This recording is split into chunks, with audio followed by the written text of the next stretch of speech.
السلام عليكم بسوا بالباشا فشيال هدي أكل سبتاع سبسكرايب لايك شير كملك أنت وفرو هذين هدي كوتا هذين وناكسن هدي كوتا المعلن هدي كوتا الدهور هدي كوتا الصباح أنت وناكسن ما تحيي ما تروح على جو مرة بعد قمر أيوب سلمو مقدوها ولا الكيج مركز على جو بالباشا فشيال اسمع علي قمر محلي لي قرا بالباشا فشيال اوكي قمر اقول لك في سنجل ما تعمل سكين سانا سنجل ويا هنا معقول ما انا اقول اوكي قفك وباحن قمر wuxuu kala soo xiriiri doonaa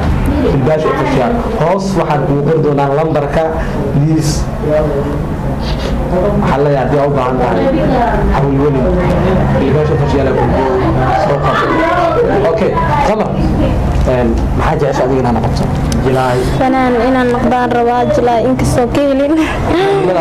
ku heystaa nimada ku heystaa taageertaa saacdi siman fanaan kulli goor rabaa kula yahay fankan ku soo laabo qof igu qaali ah waaye saacdi siman ana saacdi siman hanaysa u qaada Allah midkaan waliga hadeelin cimrigaaga ha jiro xanuustaan waliga fardaro iswa amaan wuxuu wasbuta marka waliga hadeelin cimrigaaga ha jiro xanuustaan waliga okay saacdi siman heestaa waa heestaa heesta ay saaxiibkeeda hore u qaaday ayaan rabaa inaan qaado heesta ay saaxiibkeeda qaaday okay laba daawada codka macaan iyo quruxda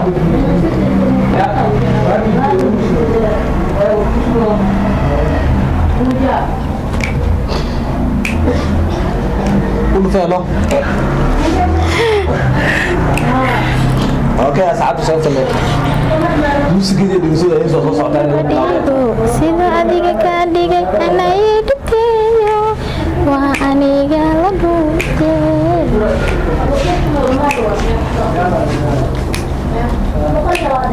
aniga wadhigo siduu adiga kaa dhigay ana ii dhibtiyo waa aniga la dhuubtay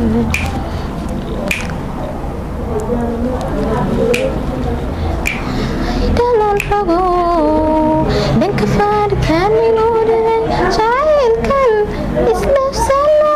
isu dhaashanay waa hore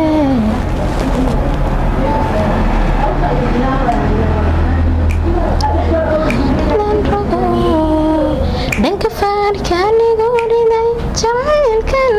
isdhafsano isu dhaashanay alla yacisa iyo sood macaan qabar wallahi waa ka baxsatay waxa waxa leedahay soo diray ugu jiro hadalka inaad banaanka soo dhigto waay fanaanimada la hadaa aragto inta cadeys waay codka banaanka la soo dhigo waxa leedahay qamar